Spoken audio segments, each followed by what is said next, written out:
Hey, what's up, guys? Simon Edwards at Pumacom here with Heat Seeker Sports, and you're watching Gamescript, the game show where we're trying to break down a NFL game from a showdown perspective. DraftKings Showdown we're going to be analyzing today.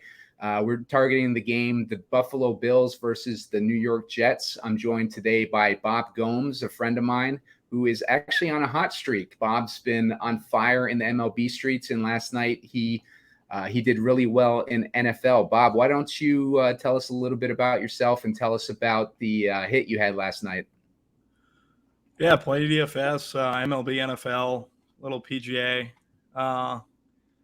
Work for Rotor Grinders. Simon's been a buddy of mine. We kind of talk showdown here and there and been friends for a while. So looking to kind of get into this slate. Looking to hear your thoughts, Simon. Yeah, for sure. Like, we're looking at the Bills versus Jets, as I mentioned. A lot of interesting things going on in this game. There's a lot of narratives that we can kind of look at and try to pick a direction that we want to go for our lineup building in this. We want to build a game script that is going to compete with 20% of the field as opposed to 80% of the field.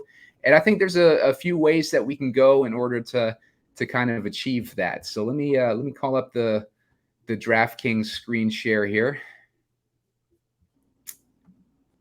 All right, so we're taking a look right now at the slate for DraftKings in their showdown contests.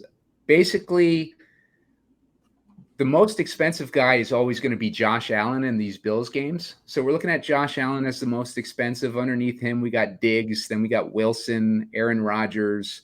Breece Hall and Dalvin Cook are both within a $400 range, but they're both expensive. Cook is $7,800. Breece is $8,200. They're going to be splitting the backfield. We don't know exactly how that's going to be split right now, but Breece is coming off of a pretty bad knee injury, and I think he got that in like week 5 or 6 last season, and he's already back in as a full-time player. It didn't seem like it took him very long to recover. It was an ACL injury, so it could be limited in this game. Dalvin Cook, they picked him up as a free agent recently.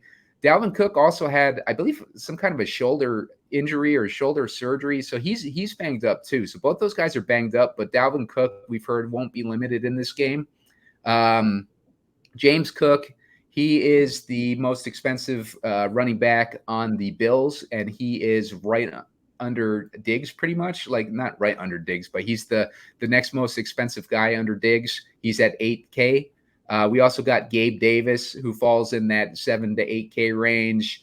Under him, we got Lazard, and that's about it for the main weapons. We also have the tight ends as you go cheaper, and like defenses, kickers, and stuff like that are interesting. We'll take a look at those players as we analyze this. But right now, it looks like the chalky build is going to be a Bills heavy build, which is probably about 4 Bills and 2 Jets.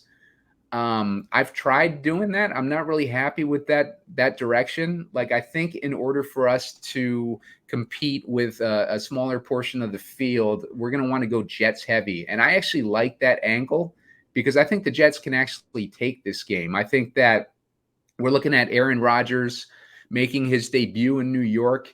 He's fired up. He's motivated. He's been playing the entire preseason, which we don't really see from him, or he's been in the entire training camp, and he played a preseason game, which he hasn't done in years.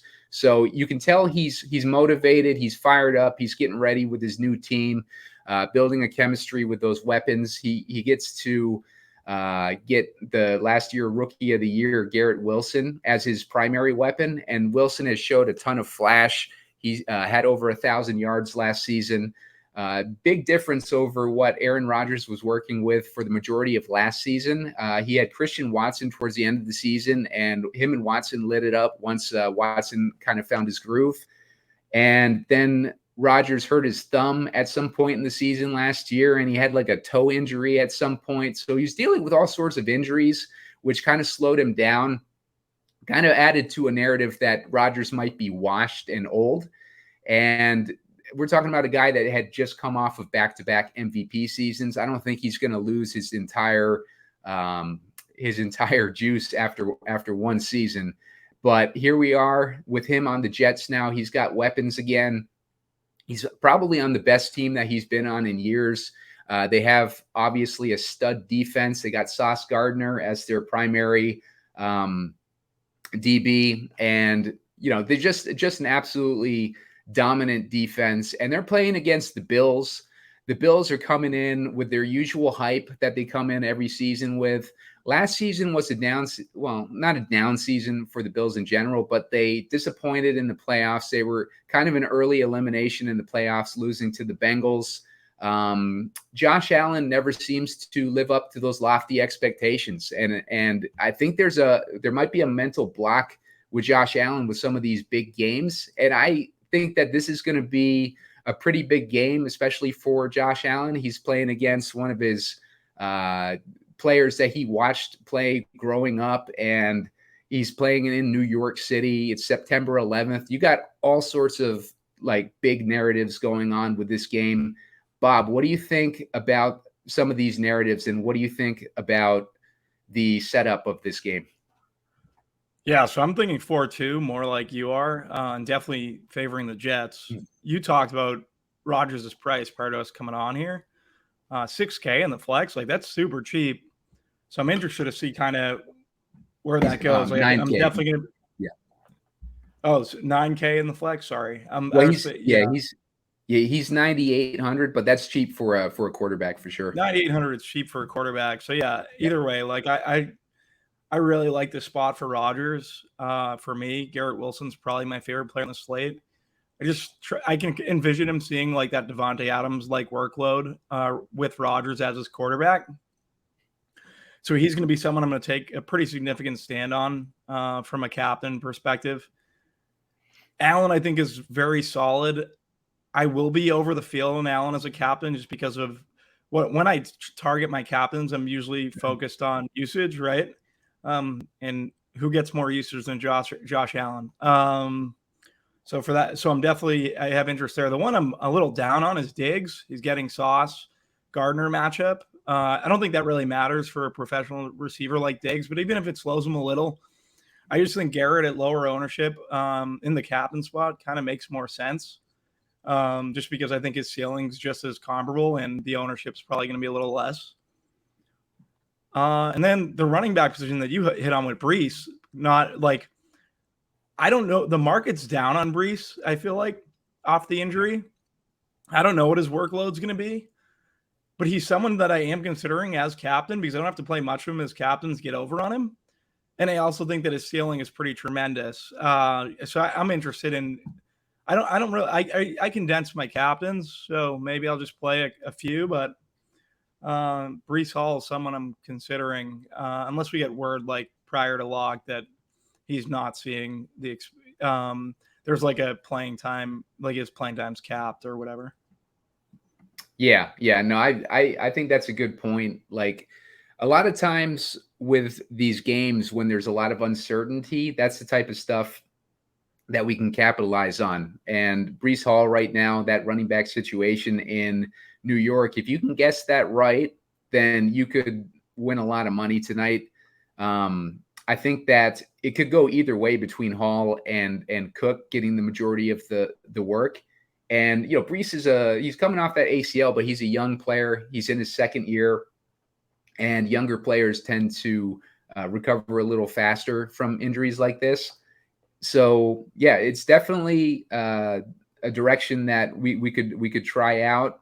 One thing that I'll note with Diggs, with the past 2 years, Diggs versus the Jets. Last year, it seemed like Sauce slowed him down as compared to 2021.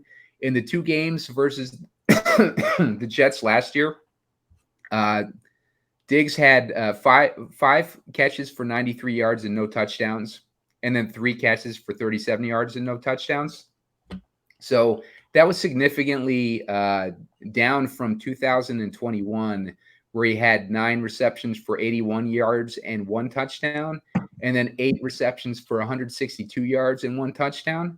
So I think that difference that we're seeing there is almost entirely Sauce Gardner. What do you think of that, Bobby? That's a really good stat. Like, that's what I'm looking for. Happy I came on just to get that breakdown from you. Yeah, so that basically knocks down Diggs for me at the captain position. I didn't want to play him anyways, just because like we're seeing more of these Bills 4-2s, kind of like you hit on. Not that I'm not going to play him in the flex. I'll definitely play him in the flex. But in terms of captains, like you need to get condensed. So if I can find a reason to not play a guy, I won't play him. And that's one of the that's like an indicator for me.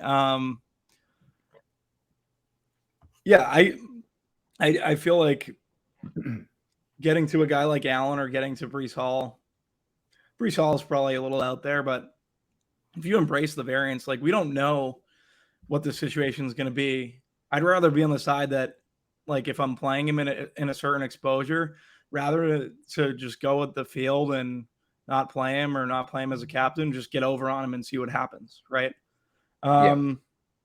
That's the way to play it. Like, I have no guarantees if he's going to actually get work or not. Like, unless I said we get word, he's someone that he would be the contrarian captain. Like, I try to do that every night. Last night I missed on it. I didn't play Dallas D. Should have played some Dallas D, but they weren't my. I usually have a third captain that's kind of contrarian, that embraces variance, and I think that would be he fits the mold. Deontay Hardy is going to be a big talking point on the slate, and it's a really weird situation with Hardy because Deontay Hardy previously is Deontay Harris. Now, Deontay Harris for the Saints was a very good player. Deontay Hardy for the Bills, maybe a lot of people don't pick up on the name change. Like, this was I got on here and Simon asked me who Deontay Hardy was, and I was like, it's Deontay Harris. And I think that kind of changes how you play him, because if he is utilized as a starter for the Bills tonight, like, I want to play Deontay Harris over the field, but maybe my field of opponents doesn't realize Deontay Hardy is Deontay Harris, and they don't want to play him at the same clip that I do. So little stuff like that. It sounds so trivial, but I think there's a little edge there. Yeah. And then basically just, I think there's a ton of Bills secondary receivers. Khalil Shakir, I was a big fan of. If Sauce is taking away Stephon Diggs, you're getting more targets to these guys. Dalton Kincaid, the new rookie tight end, who I think is a fantastic player, like easily going to try to get over on him. Gabe Davis had a fantastic camp, kind of knocked down Shakir a little bit based on how he was playing. So, yeah, I'd be intrigued by these secondary Bills receivers as runbacks to Rodgers stacks. Yeah. So one of the things that I wanted to do, if we want to get like launched in here, let's say for this first lineup, let's go with maybe a Rodgers in the captain, because Rodgers is projected to be, like fourth or fifth as far as ownership in the captain, and I think we can do some cool stuff with him in the captain. So if we have Rodgers, we definitely want to put in Wilson with him. I think I'm probably going to lock Wilson tonight. I don't know about you, Bob. But yeah, so I'm adding Wilson in there as his one receiver. I want to get Josh Allen in there because we know, like you said, he's going to get the most usage. Now here's something interesting as far as like narratives. We heard Steph Diggs having the complaining or not, I won't call it complaining, but he was upset early in the offseason. There was some drama there between him and Josh Allen. I don't know exactly what it was, but there was some drama there. Now, Josh Allen is going to be put in an interesting situation because this is the first game of the season. They're playing against division rivals. You know that Diggs is going to want the ball, and you know that Sauce Gardner has shut him down in the past. So is Josh Allen going to be forcing balls to Diggs? And what's that going to do for the Jets defense? Because if we're looking at this, we're looking for some salary relief, and I see the Jets defense is down at 3,600, and I don't think that they're going to be that highly owned because nobody likes to start defenses against the Bills with Josh Allen as the quarterback. I think also in these early games in the season, week one in the season, we see a lot of sloppiness, right? But it seems like the defenses tend to be sharper than the offenses. And I think if we're having a situation where Josh Allen kind of has difficulty in these high profile games, he's in a situation where he's going to feel pressured to get the ball to Diggs, and Diggs is going to be guarded by probably a top 3 cornerback in the league, and they're going to be playing in New York. So I think there's a situation there that we can exploit a little bit, that Josh Allen might revert to his old, like mistake laden ways, where he just makes like these bad decisions and it benefits the opposing defense. What would you think about plugging in the Jets for some salary relief? I think it makes sense to be 2x on the Jets, especially if you're going underweight on Allen at the captain position. It's tough to get away from Allen, I think, in the flex. Like, that's where I'm going to have my – it'd be very hard for me to build a team without Allen in the flex. But if you're not going heavy on it as Allen as a captain, I think the Jets defense makes sense. It's also in MetLife, right? So Jets D is the home field advantage. I like Jets D as play down there at 3-6. I just wonder if last night's recency bias will kind of tick their ownership up, but probably not versus Allen. Right. So I don't mind going 2x there on the Jets D. I like that spot. Cool. And I like that you went Aaron Rodgers captain. I've been trying to figure out whether Rodgers is going to get inflated because he's cheap and he's Rodgers, or he's going to just stay kind of where he is based on where projections have him in terms of his ownership. Like it seems like everyone around the industry has him quite low. So, right. Yeah. I think just people are down on Rodgers in general, just because of last year, not taking into account that he was dealing with injuries, but like he also had like that darkness retreat stuff that happened in the beginning of the season, or prior to like him deciding to go back with the Packers, and like there's just been some stuff with Rodgers that I think a lot of people have been turned off by, and they're letting it affect maybe their judgment on him as a player. And I think that's another thing that we can exploit, is when people are down on a player. Like, look at Deshaun Watson yesterday, right? Like, he had come back in late in the season last year, played a bunch of weather games, and he looked like crap, right? And that's understandable with like missing like almost 2 years of football, and then coming back with like a bunch of bad weather games. And on top of that, like all the the trouble that he's been in, like is got to like wear on him.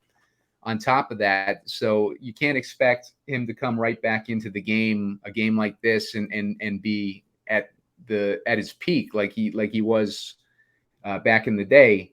And so this year you have a whole other offseason under his belt. He actually got to play a few games last year. He comes in with the preseason. Full preseason with the team and everything like that. And, people were still questioning whether or not he could show any of the form that he had, before he had all his problems. And he comes back yesterday and he did pretty good, like against the Bengals. So, like I think the same thing with Rodgers, just like if people don't like a player, then maybe it affects their judgment on whether or not they want to use that player. And like I think that maybe there's a little bit of that involved with Rodgers, with people kind of shying away from like some of the stuff that he's maybe said or done recently. But it makes him a good target in my opinion, especially if we're getting that type of ownership that's being projected with him right now. Yeah, I actually think he might be higher owned, because if you think of Hard Knocks, a lot of people, public's going to play this game. Mm-hmm. So, and with his price being that low, you can kind of get who you want. So I don't know if I'm going to be playing him the more I think about it.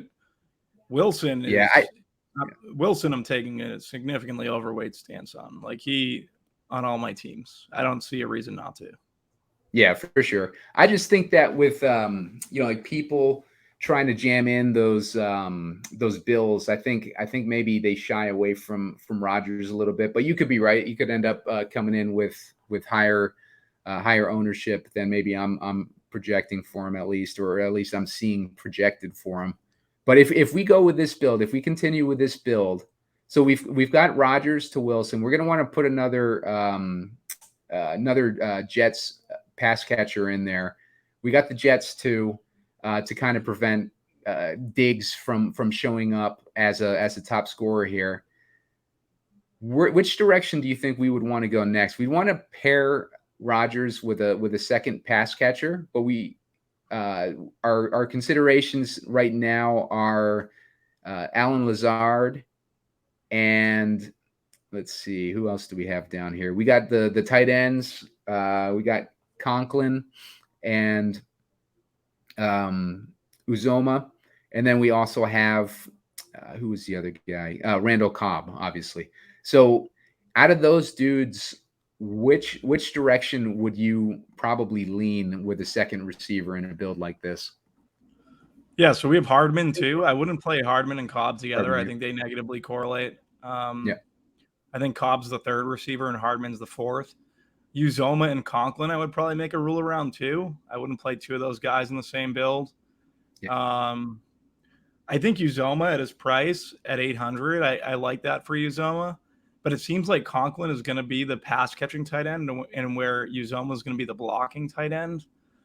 Uzoma's had some great games in the passing games. I don't think he'll be supremely restricted to just as a blocking tight end. So I don't know, for 800, what do we have for what's Conglin's price is 4.5? Maybe. Yeah. I would just take the shot on the 800 Uzoma. Okay. So let's plug in Uzoma here. I feel like you wanted a different play. Yeah. Well, let's see where this leaves us for options before we look at alternatives. I mean, because if we go this option, we could do, we could go completely crazy and do a 5-1 Jets build. That would give us options like Breece Hall. If we wanted to go Allen and Cook, we'd have that option. I think Cook would probably be the guy who picks up the slack if Diggs is getting guarded too well, and Allen feels like he's got to pass it to somebody. Maybe Cook in that shorter game, because Gabe Davis is going to be guarded by that other DB, and Gabe Davis has kind of been up and down. What did Gabe Davis do against the Jets last year? Let's see his game log here. Last year, no, yeah, 6.1 points in one game and then 5.3 points in the other game. So yeah, he wasn't very effective against the Bills. I mean the Jets last year. Let's see what James Cook did last year. Cook against the Jets, he got 2.5 points and 5.3 points. So he didn't do very good either.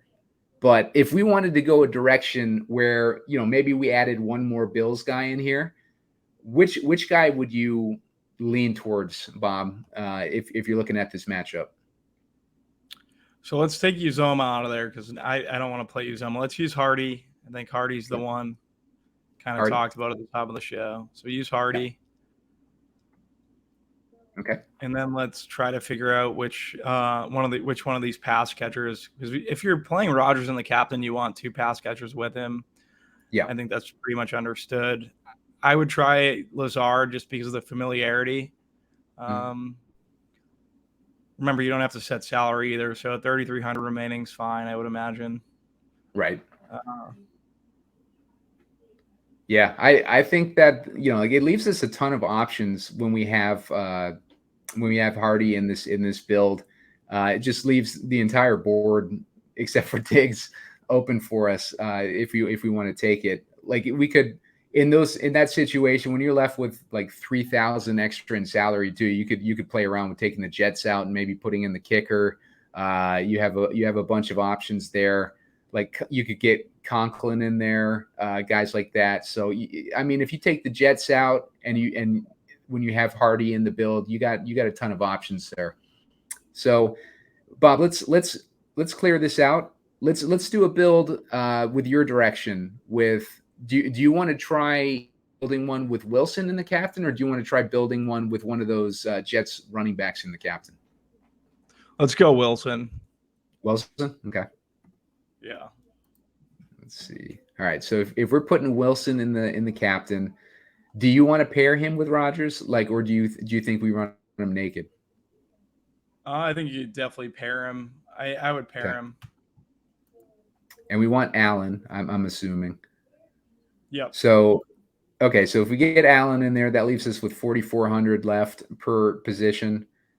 Which direction would you want to go if we're plugging in Wilson at the captain? If we have Wilson at the captain, obviously he's getting the majority of the passing work. Maybe he's the only guy that Rodgers is locked in on.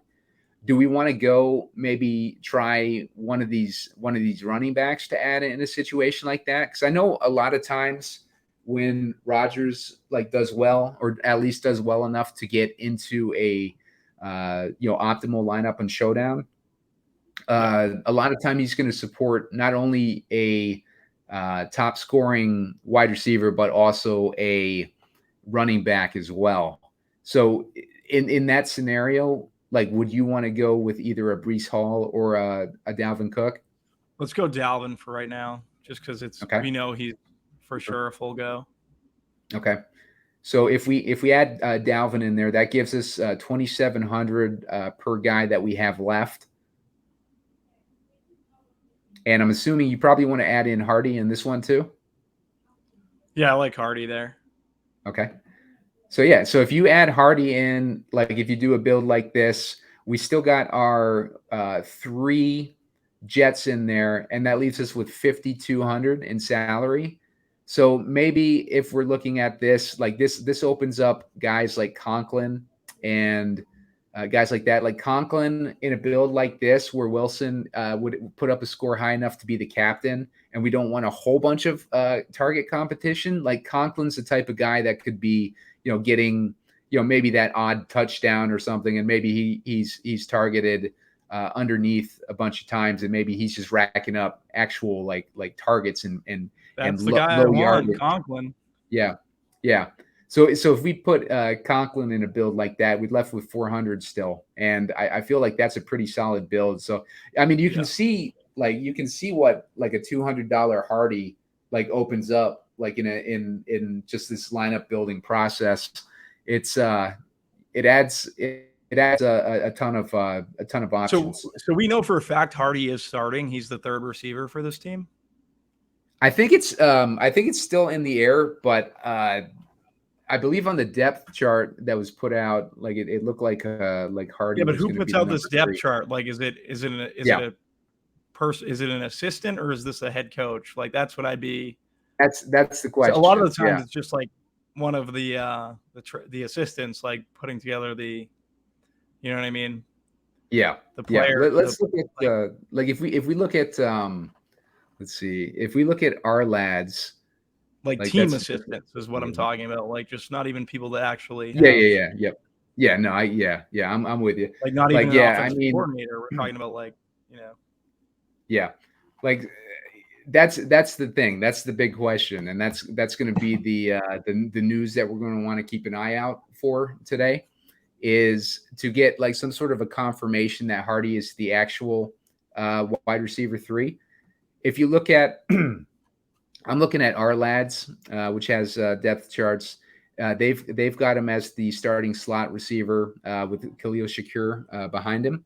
I believe when I read the matchups column for Evan Silva, he was saying that it's still up in the air, the exact, the exact depth of the depth chart. But from all accounts, Shakir was not winning that role in training camp. So, that kind of combined with, some of these depth charts coming out showing Hardy over Shakir kind of adds a little bit of, credence to it. But again, you got to keep track of this up to Shakir's good. I don't understand it. He Yeah. must have had a pretty good training camp to just outplay him completely. Yeah. Shakir last year was really a part. I thought he was someone that could flourish in this offense if given Yep.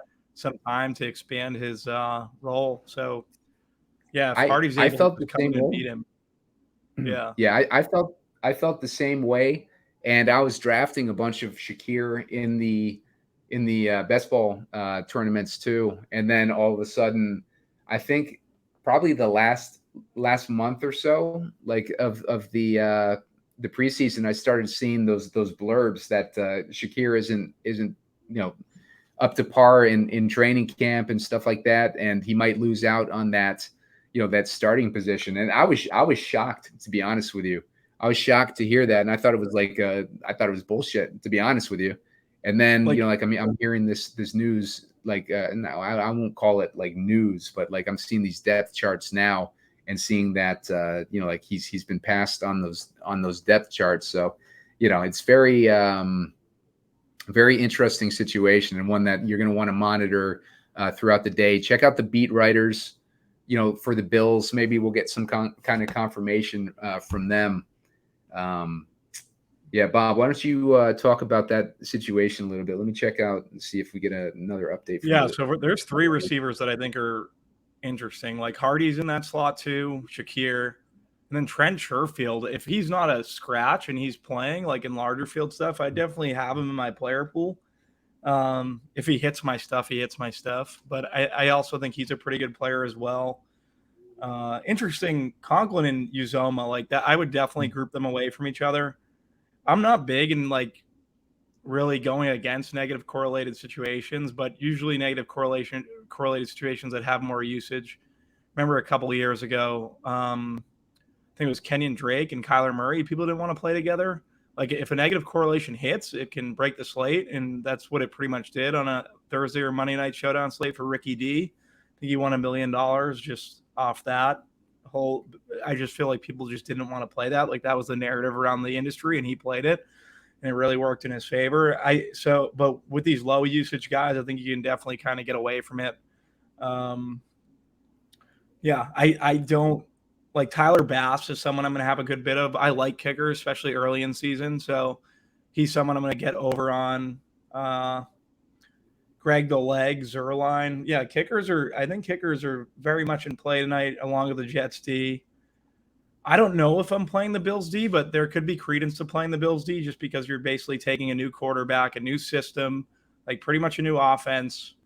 Yeah, Rodgers is probably one of the most savvy guys we've seen in the league in a long time. So he's not. The likelihood is he's not going to throw a pick six. But it is an interesting situation to where I don't know. There are. It's not fully. They haven't really been on the field together yet, so there could be some confusion. Outside of that, yeah, that's pretty much everything that I'm kind of looking at. I think that's kind of how I'm attacking this. Like I'm highest usage captains. I want to embrace the Brees variance, and these kickers and defenses make a ton of sense. And then Hardy, I'm definitely playing a lot. Yeah. Hardy is like right now, RG has him projected at 4.5 fantasy points. I was getting him a lot when I was like doing the builds on RotoGrinders Optimizer too. So I think they might be thinking the same. He's showing up in 79% of lineups when I run the Optimizer without changing any of the projections or anything. So I mean, there's some thought here that he probably has that role, but like Bob was saying, like that's like not unless it's official from the team, like you want to take it with a grain of salt. But at $200, and we know what he's capable of after seeing him with the play with the Saints. Now, let's say that he came in to take that role from Isaiah McKenzie, and kind of inherits that Isaiah McKenzie role. Isaiah McKenzie was up and down, but he had some big moments. I would think that Deontay Harris would be a more consistent player than Isaiah McKenzie, just based on what we saw of him on the Saints, and obviously on the Saints, he was with worse quarterbacks. He had like that inconsistent quarterback play on top of it. So, I mean, if he is the guy like with this $200 price tag.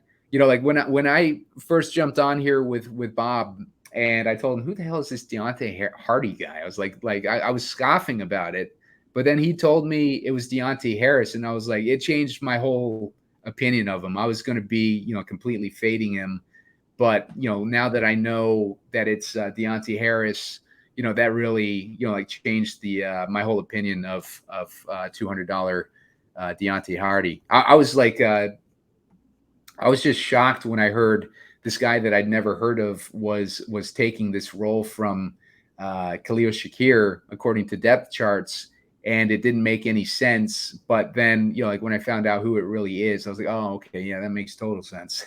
He went to a college in Massachusetts. I think it was the D3 college, Hardy. So he's kind of come a long way to basically beating out a guy like Shakir and cementing himself in the slot role. That's interesting.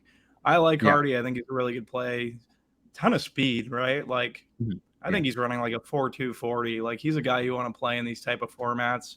Very high variance. I wonder if people play Hardy in the captain. Like I don't punt with captain. Like I'm playing studs and that's it. Like but I wouldn't. Yeah. Like I unless you were desperate. Yeah, unless you were desperate to get Diggs into a lineup with all these other studs, you know, then it might make sense. But I mean, if you put him in a captain at $200, you know, like the lineup that you build is going to be replicated by just about everybody who has Deontay Hardy in the captain. So yeah, that's a really good point. You know, like I mean, it'd be like if you don't mind, you know, like the potential huge chop, that's one thing. But if you want to, you know, play to kind of win, then you know, like I probably wouldn't go that direction. But I will say, like, it reminds me of that week with the Cowboys versus the Saints. And you know, we were building lineups with Taysom in the captain versus you know, the Cowboys defense in the flex. And then the only other Saints guy that, you know, we were using in our lineups was Deontay Harris. And Deontay Harris in that game, I think he ended up catching like an 80-yard bomb. And I almost actually, I came very close to shipping that one, except I had. So Deontay Harris is Deontay Hardy though. So yeah. Like so like I came very close to shipping that one. So he brings, you know, like very good memories back from like almost hitting that. I had this stupid like Dallas kicker in instead of the defense, and the defense was the whole play. But when I built them in my optimizer, and this is why, you know, like I'm up and down on optimizers, right?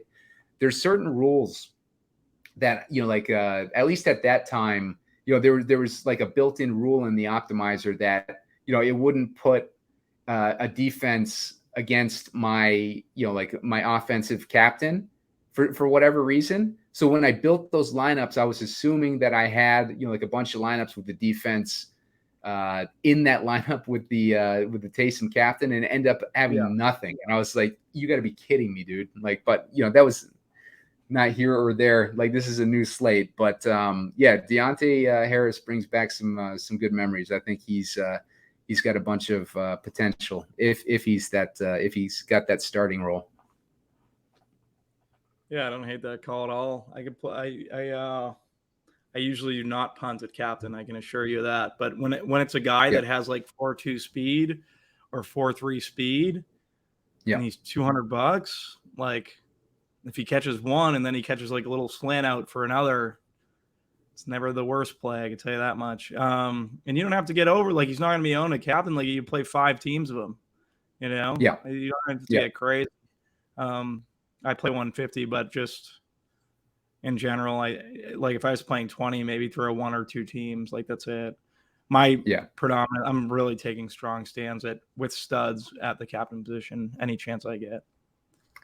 So Bob, before we sign out here, let me get your quick reaction on a few of these guys to kind of see what you're thinking of, you know, maybe putting them in your player pool or not. Dalton Kincaid, he's the rookie tight end for Buffalo. He's in there. He's in there, yeah. Yep, okay. 2x easily. So what about Dawson Knox then? Are you fading him or are you keeping him in? No, I think you can keep him in. I think you can play them together. You're going to play them together? You're thinking you could play them together? I think you could because, like, if you think that Sauce takes away Diggs, then Yeah. the familiarity with Knox will be important, and Kincaid's going to have a role to where he's going to be like introduced to this offense in a similar, like, he's playing regardless. So I don't mind it. Yeah, they might cap each other's ceiling on a different slate, but this one I'm fine with it. Gotcha. Yeah, especially for that build that we're talking about with fading Diggs. McCole Hardman. Hardman is in, ton of speed. That's what I like in these single games. So he's definitely in there. Yep. And I guess Michael Carter would be the only other, questionable one that I can think of. 2K is too cheap for Carter. Like, even do people think he's just going to lose his role to an aging Dalvin Cook? Like, he could be. I think that could be a really big decision point. Is Cook over Carter? The whole industry's on Cook, but the Jets are familiar with Carter. You know what I mean? So from that perspective, maybe you want to go a little over on Carter for that reason. Yeah, and Carter did score a touchdown in one of those games against the Bills last year. Carter's good too. I like Michael Carter a good bit. So yeah, he definitely got the kind of the shaft with bringing in Cook, but yeah, he's a good player. He's still on the roster, so he's still some hope for him. Latavius Murray. No way, not a chance. Yeah. They have 6 running backs, this Bills team. I think the one Devin Singletary is someone I think is interesting off of James Cook. Yeah. Because if Cook works between the 20s and then Singletary's, I mean, is it Devin? What's his? Not Devin Singletary. I'm sorry, it's, Damian Harris. Yeah, Damian Harris. Yeah. If Damian Harris is the guy that's at the goal line, then he could be more valuable at the end of the day, and he's going to be lesser owned. Yeah, and I guess Shakir. We both like Shakir. Like, there's it's shocking to me that he's not, locked in as a starter, that's even up in the air. Because I thought for sure when I was drafting, throughout the summer, that he would be locked in, now that they traded Isaiah McKenzie. But, obviously right now we're looking at a situation where, it's very volatile. We don't know who's going to be that third receiver. So that's the research that you want to do. If you're watching this show, you're going to want to try to dig in as much as you can into that situation and find out who that third Bills receiver is. Because if it's Hardy, Hardy is proven at the NFL level. Shakir, not so much, but Shakir has a lot of potential, especially with his background, and he was a pretty decent draft pick, wasn't he, Bob? Wasn't he? He must have been in the first, 2-3 rounds. I'm not really sure. I just know I feel like he established himself pretty early on in their offense. So that's what my thing was with Hardy, was that they're just going to completely move aside Shakir for a D3 kid when Shakir really came on towards the end of the year last year. Obviously, Hardy's coming from the Saints. He's been in the league a couple of years, maybe just outplayed him, but I don't know. Sherfield was the other guy in that discussion for that role that was in competition with Shakir and I guess Hardy. Hardy came out of nowhere. I just heard about his situation today, but I was thinking it was Sherfield, or I was thinking it was Shakir. When I got that news that Shakir wasn't performing in camp, I was thinking it would be Sherfield. But now that I know that Deontay Hardy, who he is, I think that it could, it probably would be him if anyone took that role from Shakir. So that makes sense. But definitely keep an eye on the news on that. That's going to be important for tonight, especially with the $200 price tag associated with Deontay Hardy and his upside that we've seen in the past, especially in these showdown slates. And Bob, did you have anything? Actually, before we sign out, just a reminder: please subscribe to the Heat Seeker Sports YouTube page. Subscribe to us on Twitter at Heat Seeker Sports. Bob, you can find him over on Roto Grinders. Bob, what shows are you doing for Roto Grinders currently? Doing the Grinders live show and then tournament takes Friday night. Grinders live show was very good yesterday. I think we had some really good takes. So yeah, definitely stop by and tune in.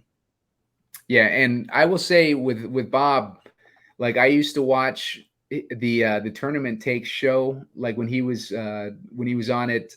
He used to do a Saturday night show as well, that he used to be on, and that was money. He did it with DC and Snyder, I believe. That was a great show. Bob is a guy that I listen to with football because he is a guy that doesn't think like everybody else. He is going to give you alternative takes, and he's going to give you different perspective on games and breaking down DFS in general. So I highly recommend checking him out, especially on Sunday right before the games start. And he's got most of his thoughts lined up. So definitely check that out. Check out his tournament takes. That's a great pod with Chris Kirkwood. And it's Noto this year too, right, Bob? Yeah, it's Noto and Chris Kirkwood. Yep. Yeah, so you got Noto and Chris Kirkwood with Bob over on Tournament Takes on Roto Grinders. You're going to want to check out that podcast. And yeah, check out Heat Seeker Sports. I'll be putting up a short video later on today with some quick hits on this showdown. And in the meantime, do your research.